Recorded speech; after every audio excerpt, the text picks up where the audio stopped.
Greater Hyderabad అంతా కూడా ఇప్పుడు మహానగరంగా విస్తరించబోతా ఉంది. ఇప్పటికే ఉన్నటువంటి గ్రేటర్‌ని మొత్తం ఓఆర్ఆర్ వరకు ప్రభుత్వం విస్తరించే ప్రణాళికను సిద్ధం చేసింది. ప్రభుత్వం నుంచి ఇటు గవర్నర్ వరకు ఆమోద ముద్ర కూడా పడింది. సో, ఈ నేపథ్యంలో జీహెచ్ఎంసీ భవిష్యత్తు ఎలా ఉండబోతోంది? ప్రజలకు పన్నులు పెరుగుతాయా? తగ్గుతాయా? రకరకాల ఊహాగానాలు, అపోహలు ఇటు ప్రభుత్వం వైపు మీద ఉన్నాయి. ఇటు ప్రతిపక్షాల నుంచి కూడా వస్తున్నాయి. ఈ నేపథ్యంలో మనకి అసలు ఈ గ్రేటర్ హైదరాబాద్ విస్తీర్ణం తర్వాత పెరగడం వల్ల ఎలాంటి లాభం ఉంటుంది? నష్టం ఉంటుందా? దీనికి సంబంధించి మాట్లాడదాం. మనతో పాటు ఒక హైదరాబాద్ కీలకమైనటువంటి నాయకురాలు విజయారెడ్డి గారున్నారు. నమస్తే మేడం. నమస్కారం అండి. మేడం, జీహెచ్ఎంసీ పెరుగుతుంది అనేది నిన్న రాత్రి గవర్నర్ కూడా ఆమోద ముద్ర వేశారు. సో, పెరగడం లాంఛనమే. ఓఆర్ఆర్ వరకు జీహెచ్ఎంసీ విస్తీర్ణం పెంచడం ఖరారైపోయింది. సో, అది ఇంకెవరు ఆపినా కూడా ఆగలేని పరిస్థితి. సో, ఈ నేపథ్యంలో జీహెచ్ఎంసీని అంత దూరం పెంచడం, దాని పరిధి పెంచడం వల్ల అధికారి అధికార వికేంద్రీకరణ కాకుండా అధికారం అంతా ఒక్క దగ్గరికి అవుతుంది. దీనివల్ల నష్టం ఉంటుంది అనే ఒక అపోహ ఉంది. అది అపోహ అంటారా? నిజమంటారా? దాని మీద ఏమంటారు? ఇప్పుడు మనం చూస్తుంటే గ్రేటర్ హైదరాబాద్ విస్తీర్ణం పెంచడము చాలా మంచి పరిణామంగా మనం భావించొచ్చు. ఎందుకంటే చూస్తా ఉన్నాం నగరము చుట్టుపక్కల గూడా రేట్లు బాగా భూమి రేట్లు గూడా బాగా పెరుగుతున్నాయి. ఎన్నో లక్షలు పెట్టి ఆహ్, కొంటా ఉన్నారు. కొన్న వాళ్ళకి ఫెసిలిటీస్ అందులో ప్లానింగ్ సరిగ్గా లేక ఒక వర్షం పడితే అల్లకల్లోలాలు అయితున్నది మనం చూస్తా ఉన్నాము. అలాంటివి మంచిగా ప్లాన్డ్‌గా ఉండి, ఒక ఇన్‌ఫ్రాస్ట్రక్చర్ తోటి ఒక ప్లాన్డ్ సిటీగా వెళ్ళడం మంచిదనే ఉద్దేశ్యం చదువుకున్న వాళ్ళకి, లేకపోతే దూరదృష్టి ఉన్న ఆలోచన ఉన్న వాళ్ళకందరికీ గూడా ఉన్నది. ఈరోజు కొత్తది గాదు. జీహెచ్ఎంసీ విస్తీర్ణం పెంచాలని చాలా రోజుల నుంచి ప్రపోజల్స్ ఉన్నా గానీ, అది తీసుకునే ధైర్యం ఎవరూ చేయలేదు. కానీ పొలిటికల్‌గా రేవంత్ రెడ్డి గారు లాంగ్ రన్‌లో మంచి రిజల్ట్స్ వచ్చే పనులు చేస్తా ఉన్నారు. మనం చూస్తా ఉన్నాము. దాంట్లో భాగంగా ఈ జీహెచ్ఎంసీ విస్తీర్ణం పెంచడం గూడా వన్ ఆఫ్ ద స్టెప్ అనుకోవచ్చు మనము. ఇది తీసుకోవడం వల్ల అడ్వాంటేజ్ ఏంటంటే అడ్డగోలుగాకుండా పెరగకుండా ప్లాన్డ్ వేలో సిటీని మనం విస్తరించుకోవడానికి మనకొక స్కోప్ ఉంటుంది, ఆస్కారం ఉంటది. ఎందుకంటే జీహెచ్ఎంసీ ఆల్రెడీ ఒక well established corporation, world renowned corporation గాబట్టి ఇందులో మనం విలీనం చేసుకుంటే అదే స్టాండర్డ్స్ తోటి మనం ఎంటైర్ సిటీని గూడా రాబోయే సిటీని రాబోయే తరానికి మంచిగా అందించొచ్చనే ఒక ఉద్దేశంతో చేయడం చాలా మంచి పరిణామం. అది గాకుండా ఇప్పుడున్న మున్సిపాలిటీస్‌కి వాళ్ళకి పాపం వాళ్ళేమన్నా చేయాలనుకున్నా గానీ సరిగ్గా చేసుకోలేని పరిస్థితిలో జీహెచ్ఎంసీలో భాగమైతే ఒక ఒక స్థాయిలో గ్రేటర్ హైదరాబాద్‌ని యూటీగా ప్రకటించమనే స్థాయికి ఉన్న స్కోప్ ఉన్నది. అంటే మనం ఆలోచించాలా హైదరాబాద్‌కి అంత స్కోప్ ఉంది. సో, కానీ అలాంటి హైదరాబాద్‌ని మనం ఎక్కడో చిన్న స్థాయికి లిమిటెడ్ జేయకుండా పరిమితి పెంచుకొని ఇందులో వసతులు కల్పించుకుంటే రేపు ఫ్యూచర్ ఇంకా బావుంటదనే ఉద్దేశ్యంతో తీసుకురావడం చాలా హర్షణీయం. కానీ దీన్ని మళ్ళీ మనం ప్లాన్డ్ సిటీ ఎలాగైతే అంటున్నామో లాస్ట్ టైమ్ చూసాము. చాలా వరకు తాండాలను గూడా పంచాయతీలకు అనౌన్స్ చేశారు గానీ దానికి నిధులు గూడా సరిగ్గా ఇచ్చుకోలేని పరిస్థితి ఉండే. అట్లా గాకుండా ఇచ్చిన దాన్ని అన్నీ గూడా డెవలప్ చేసుకొని వెళ్ళాలనే ఉద్దేశ్యం కాంగ్రెస్ ప్రభుత్వానికి ఉన్నది. రేవంత్ రెడ్డి గారు మొన్న గూడా మనం చూసాము జీహెచ్ఎంసీలో ప్రతి డివిజన్‌కి గూడా 2,00,00,000 ఆదాయ అంటే ఫండ్స్ స్పెండ్ చేయడానికి ఇవ్వడము అదొక మంచి పరిణామం. సరే మాకు టైం తక్కువుండే కాబట్టి ఉన్న దాంట్లో జీహెచ్ఎంసీని ఫస్ట్ డే 1 నుంచి గూడా మా ఫస్ట్ బడ్జెట్ నుంచి కూడా జీహెచ్ఎంసీకి ఆయన ప్రయారిటీ ఇస్తూనే ఉన్నారు. 1,400 క్రోర్స్ అప్పుడు అనౌన్స్ చేశారు. అట్లా చేయూత ఇస్తూ, ఇస్తూ ఈ స్థాయి ఈ ఈ మొన్న ఈ కార్పొరేషన్ కౌన్సిల్ దాంట్లో 2 క్రోర్స్ ప్రతి డివిజన్‌కి ఇవ్వాలన్నది. ఎందుకంటే ఇంతకుముందు గత ప్రభుత్వంలో ఎప్పుడు గూడా జీహెచ్ఎంసీ కార్పొరేటర్స్‌కి ఫండ్ లేకుండే. ఫస్ట్ టైమ్ ఈసారి 2 క్రోర్స్ ఒక్కొక్క డివిజన్‌కి ఇవ్వాలని అంటే యూనిఫార్మ్ డెవలప్‌మెంట్. అప్పుడు డెవలప్‌మెంట్ కాలేదని అంటలేను గానీ, అయిన కాడ డెవలప్‌మెంట్ బాగా అయింది. కాని దగ్గర కాని గూడా లేదు. ఇప్పుడు చూస్తే కోకాపేటలో మీరు లాస్ట్ దాంట్లో చూసాం. కోకాపేట గూడా ఇప్పుడు జీహెచ్ఎంసీ కిందకొచ్చినా గానీ, అక్కడ ఇన్‌ఫ్రాస్ట్రక్చర్ ఏముంది? జుబ్లీహిల్స్‌కి దీటుగా అక్కడ రేట్లు పెరుగుతున్నాయి. జనాలు కొంటున్నారు.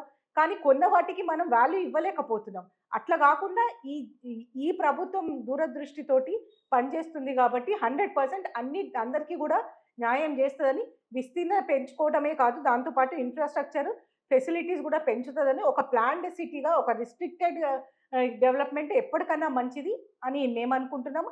అదే రీతిలో కాంగ్రెస్ ప్రభుత్వం ముందుకెళ్తా కానీ ఉంది. పన్నులు పెరుగుతాయి అంటే ఓఆర్ఆర్ దగ్గర ఉన్నట్టు అవి మున్సిపాలిటీ అప్పుడు కొన్ని కార్పొరేషన్‌లు చేశారు. అవి కార్పొరేషన్ చేయడమే దానికి పెద్ద అర్హత అనేది అనుకున్నారు. అప్పటికే భారం అనుకున్నారు. కానీ ఇప్పుడు దాన్ని తెచ్చి ఏకంగా జీహెచ్ఎంసీలో కలిపితే ఆ పన్నులు పెరుగుతాయి అనేది గూడా ఒకటుంది. ప్రజల్లో కొంత ఒక రకమైనటు మాకేముంటుందో మాకు పన్నులు పెరుగుతాయి, మాకు వాటర్ సరిగ్గా వస్తుందో లేదో ఇప్పటికే లేదు. జీహెచ్ఎంసీలో కలిపితే మా దాకా చివరి వరకు చూస్తారా అనేది అపోహలు కూడా ఉన్నాయి. అందుకేనండి ఇప్పుడున్న ఈ గ్రేటర్ హైదరాబాద్ విస్తీర్ణతో పాటు దీన్ని డివైడ్ చేసి గవర్నెన్స్ పెంచాలనే ఉద్దేశం రేవంత్ రెడ్డి గారు క్లియర్ కట్గా చెప్పారు.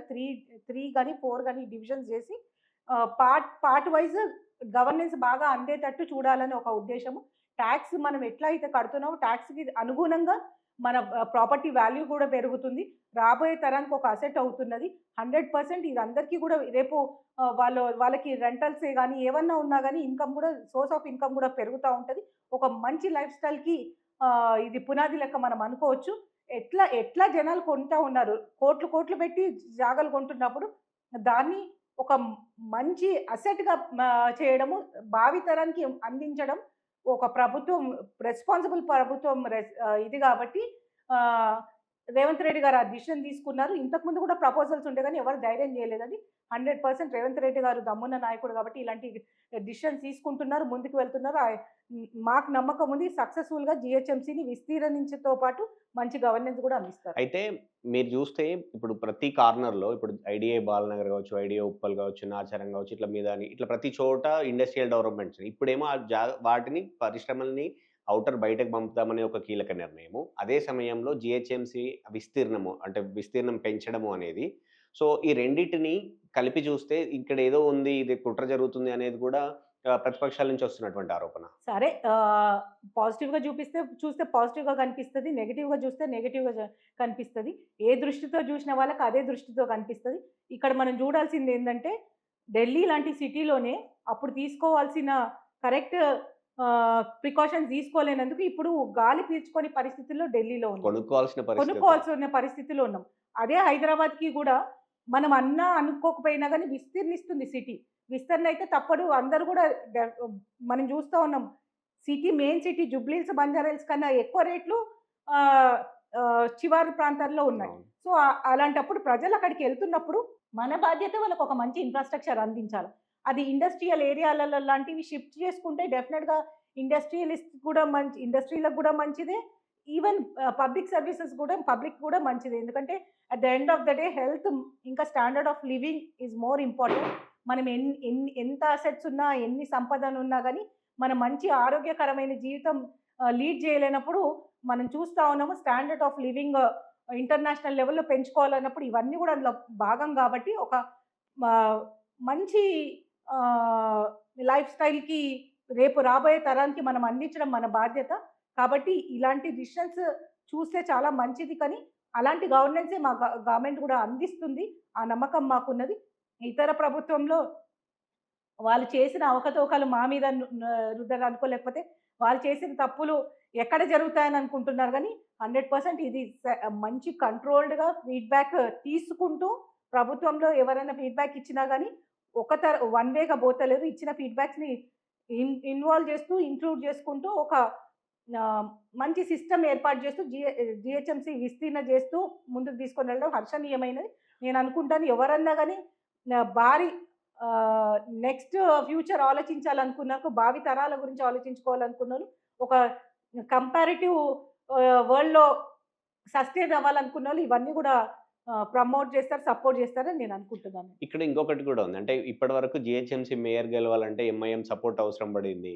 ఇట్లాంటి వాటికి చెక్ పెట్టడానికి భవిష్యత్తు కోసమే ఈ నిర్ణయం తీసుకున్నారు. ఇది ఒక పొలిటికల్ డెసిషన్ కూడా. సో సంఖ్య పెరుగుతుంది కాబట్టి సో ఇప్పుడు పెరిగినంత వేగంగా ఎంఐఎం సభ్యుల సంఖ్య పెరిగే అవకాశం ఉండదు. వాళ్ళు ఒక ఏరియా కన్ఫర్మ్ అవుతారు. సో కాంగ్రెస్కి ఈసారి జిహెచ్ఎంసీ కొట్టే అవకాశం ఉంటుంది. అందులో భాగంగా ఈ నిర్ణయం తీసుకుంది అనేది కూడా ఒకటి ఉంది. అట్లా చూస్తే అది మాకు డిసడ్వాంటేజ్ అనుకోవాలి కానీ అడ్వాంటేజ్ అనుకోలేము పొలిటికల్గా చూస్తే. ఎందుకంటే మేము ఒక రిలీజన్ బేస్డ్ పొలిటికల్ పార్టీ కాదు. మాది పబ్లిక్ ఓరియంటెడ్, పబ్లిక్ సర్వీస్ కోసం, పబ్లిక్ వెల్ఫేర్ కోసం పుట్టిన పార్టీ. కాబట్టి అట్లా అదే దృష్టి పెట్టుకొని ముందుకెళ్తున్నాం. కానీ రిలీజన్ బేస్డ్గా రాజకీయాలు చేయాలనుకుంటే మీరు అన్నట్టు మేము ఆ పని చేయొద్దు, మా విస్తీర్ణాలు పెంచుకోవద్దు, ఉన్నది కాడికే మేము హ్యాపీగా సంతోషంగా ముందుకు వెళ్ళాలి. కానీ అట్లా ఆలోచన నేను అదే చెప్తున్నా కదా, ఇలాంటి డిసిషన్ తీసుకోవాలంటే ఒక దమ్మున్న నాయకుడికి సాధ్యం. అది రేవంత్ రెడ్డి గారితో సాధ్యమైంది. ఆయన తీసుకుంటున్నారు, ముందుకు తీసుకొని వెళ్ళి సక్సెస్ఫుల్గా వస్తారని నేను అనుకుంటున్నాను. ఎందుకంటే ఈ స్టార్టింగ్ పాయింట్ ఎవరో ఒకరు స్టార్ట్ చేయాలి. అది స్టార్ట్ చేసినాక సరే కొంచెం ఒడిదుడుకులు ఫీడ్బ్యాక్స్ తీసుకొని దాన్ని ఇంప్లిమెంట్ చేసుకుంటూ ముందుకు వెళ్తే మంచి రిజల్ట్స్ వస్తాయని మేము అనుకుంటున్నాం. నెక్స్ట్ పొలిటికల్ సైడ్కి వద్దాము. మొన్నటి వరకు జూబ్లీ హిల్స్ ఉప ఎన్నిక అయింది. అక్కడ కూడా పీజేఆర్ మీరంతా కొట్లాడిరు, గెలిచిరు. గెలుస్తామా లేదా, ఓడిపోతారు అనుకున్న దగ్గర సెంటిమెంట్ కాదు అని చెప్పి గెలిచి వచ్చారు. సో ఇప్పుడు నెక్స్ట్ ఖైరతాబాద్ ఉప ఎన్నిక అనేది ఒక రోజు లేట్ అవుతుందేమో కానీ రావడం మాత్రం పక్కాగానే కనపడుతుంది. సో ఈ నేపథ్యంలో ఈసారి పీజేఆర్ బిడ్డ అసెంబ్లీలో అడుగు పెట్టబోతోంది. విజయారెడ్డి అధ్యక్ష అనబోతున్నారు అనేది ఒక రకంగా అంటే కింది స్థాయిలో బాగా ఉంటుంది. దానికి ఏమంటారు మీరు? సరే మేము ఒక నేషనల్ పార్టీలో ఉన్నాము, మేమేం క్లెయిమ్ చేసుకోలేము. డెఫినెట్గా అధిష్టానం ఉన్నది, తగు నిర్ణయం తీసుకుంటుంది. ఖైరతాబాద్ నియోజకవర్గంలో పీజీఆర్ బిడ్డగా, ఖైరతాబాద్ ఆడబడుచుగా నా ఒక ఉనికి, నా ఒక ప్రవర్తన వాళ్ళందరికీ తెలుసు. నేను ఎలాగైతే ప్రజల్లో మమేకమైతూ ఇర్రెస్పెక్టివ్ ఆఫ్ పవర్ నేను ప్రజల మధ్యలో ఉన్నాను. పదవుల కోసం పనిచేయకుండా ప్రజాసేవ కోసం ముందుకు వెళ్తున్నాను. ఇవన్నీ కూడా గమనిస్తారు.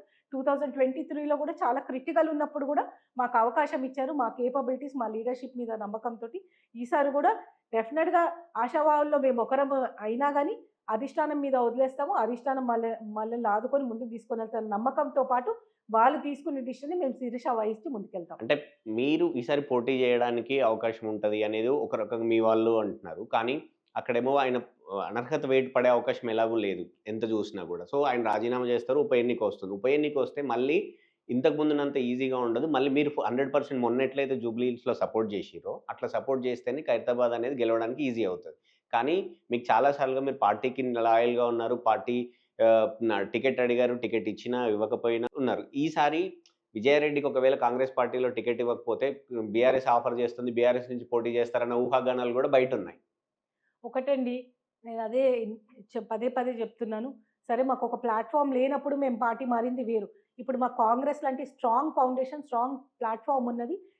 పీజీఆర్ బిడ్డగా కాంగ్రెస్ అంటేనే నేను పుట్టిందే, మా నాన్నగారు కాంగ్రెస్ ఎమ్మెల్యే ఖైరతాబాద్కి ఉన్నప్పుడు. సో ఈ ఫౌండేషన్, ఈ ప్లాట్ఫామ్ వదులుకొని నేను ఇంకా వేరే ఆలోచన లేదు. సరే, పదవులు అంటారా, ఈరోజు వస్తాయి రేపు పోతాయి. పదవుల కోసం పనిచేసే నాయకులం కాదు మేము, ప్రజల కోసం పనిచేసేదాన్ని. అప్పుడు అవకాశాలు రాలేదని వెళ్ళాను కానీ పదవుల కోసం ఎప్పుడు కూడా వెళ్ళలేదు. పదవుల కోసం వెళ్ళేదాన్ని అయితే రూలింగ్ గవర్నమెంట్ వదులుకొని ఇందులోకి రాను. అది ప్రజలకు అందరూ కూడా గమనిస్తున్నారు. కాబట్టి నాకు ఎదగడానికి ఒక అవకాశం కోసం నేను కాంగ్రెస్ పార్టీలోకి వచ్చాను. అది మా ఎమ్మెల్యే పదవి రూపానే అవసరం లేదు. కాంగ్రెస్ పార్టీలో నాయకులు ఎదిగారు. ఎవరి స్థాయికి వాళ్ళకి అవకాశాలు ఉంటాయి. ఆ లెవెల్లో మన లీడర్షిప్ క్వాలిటీని బట్టి మనం ఎదగగలుగుతాం.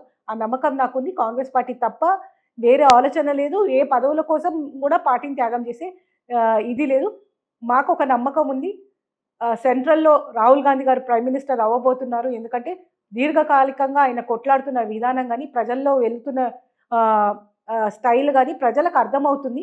At the end of the day long రన్లో కాంగ్రెస్ పార్టీ దేశానికి ఏ మూలలో ఉన్నా కానీ, దేశాన్ని ఏ మూల వాళ్ళు కూడా రియలైజ్ అవుతుంది దేశానికి మంచి చేసే పార్టీ కాంగ్రెస్ పార్టీ అని. అలాంటి కాంగ్రెస్ పార్టీలో ఉండడానికి నేను చాలా ప్రౌడ్గా ఫీల్ అవుతున్నాను. అందులో సైనికురాలు లెక్క రాహుల్ గాంధీ గారు ప్రైమ్ మినిస్టర్ అవుతారు. మళ్ళీ కాంగ్రెస్కి పునర్వైభవం వస్తుంది. అందులో మేము కూడా మా వంతు కృషి మేము చేస్తాము. అది నిలబెట్టుకుంటాం. అంటే ఖైరతాబాద్ అనగానే జూబ్లీ హిల్స్ అప్పుడే పీజేఆర్ పేరు అనేది మారుమోగింది. ఈసారి ఖైరతాబాద్ ఉప ఎన్నికలు 100% పీజేఆర్ పేరు చుట్టూనే తిరుగుతుంది. అందులో డౌట్ లేదు. ఏ పార్టీ అయినా, అటు బీఆర్ఎస్ అయినా సరే, కాంగ్రెస్ అయినా సరే, మీరైనా సరే, ఎవరైనా పీజేఆర్ పేరు చెప్తూనే ఓట్లు అడిగే పరిస్థితి ఎక్కువ ఉంటుంది. ఇలాంటి పరిస్థితుల్లో మొన్న ఎట్లయితే జూబ్లీ హిల్స్లో మీరు 100% సపోర్ట్ చేశారు గెలవడానికి నవీన్ యాదవ్కి, ఈసారి దానం నాగేందర్కి టికెట్ ఇస్తే మీరు అంత పకడ్బందీగా, అంత హోల్ హార్టెడ్గా పనిచేసే అవకాశం ఉంటుందా అని? రాజకీయాలు ఎట్లా ముందుకెళ్తాయో మీరు కూడా చూస్తారు. నేను కాంగ్రెస్ పార్టీలోకి తీసుకొచ్చేటప్పుడే రేవంత్ రెడ్డి గారు చెప్పారు, ఖైరతాబాద్లో ఎవరు సరిగా లేదని పీజీఆర్ బిడ్డని విజయారెడ్డిని తీసుకొచ్చి మేము అక్కడ ఒక గ్రౌండ్ వర్క్ చేసుకుంటున్నాం, అక్కడ ఒక పునాది వేస్తున్నామని. ఆ నమ్మకాన్ని నేను వమ్ము చేయండి. కాంగ్రెస్ పార్టీతో ఉంటాను. రేవంత్ రెడ్డి గారి నాయకత్వంలో, అటు రాహుల్ గాంధీ గారి నాయకత్వంలో ముందుకు వెళ్తాము 100%. ఎలాగైతే సోనియా గాంధీ గారు దూరదృష్టి నుంచి ముందు నుంచి మహిళలను ఎంకరేజ్ చేయాలని 33% రిజర్వేషన్ తను అనుకున్నది ఏదైతే వస్తాదో, అది ఒక మహిళా నాయకురాలు, నాలాంటి మహిళా నాయకురాలు పార్టీ తగు స్థానం ఇచ్చి నాకు అవకాశం ఇస్తుందని నేను అనుకుంటున్నాను. సో అలాంటి ఏవి కూడా ఆలోచన లేవండి. 100% అడుగుతాం. లాస్ట్ క్యాండిడేట్ బీఫామ్ ఎవరికి వచ్చే వరకు అందరం కూడా అర్హులమే. నేనే కాదు, అందరు కూడా అర్హులే. అందరు కూడా అడగొచ్చు. లాస్ట్ టైం కూడా చూసాం కాంగ్రెస్లో చాలా మంది ఆశావాహులు ఉండి, ఈసారి కూడా ఉండొచ్చు. కానీ తగు అయిన కరెక్ట్ వాళ్ళకి కాంగ్రెస్ అధిష్టానం నిర్ణయిస్తుంది. బీఫామ్ ఇచ్చిన వాళ్ళే క్యాండిడేట్ అవుతారు. వాళ్ళని గెలిపించుకోవడానికి ఎవరికి అందరం కూడా టికెట్ కృషి ఇచ్చినా చేస్తాం. మీరు support. అందరం కూడా కృషి చేస్తాం. ఓకే. ఇది విజయారెడ్డి గారు చెప్తా ఉంది. ఖైరతాబాద్‌కి ఉప ఎన్నిక వస్తే ఖచ్చితంగా కాంగ్రెస్ పార్టీ అభ్యర్థిని గెలిపించుకోవడానికి పనిచేస్తాం తప్ప నీది, నాది అనేది ఉండదు అనేది. రెండవది జీహెచ్ఎంసీ విస్తరణకు సంబంధించి ఖచ్చితంగా అది ప్రజలకు లాభం చేసే ఉద్దేశంతోటే దమ్మున నాయకుడిగా రేవంత్ రెడ్డి నిర్ణయం తీసుకున్నారు తప్ప, అందులో రాజకీయం లేదు, కుట్రలు లేవు.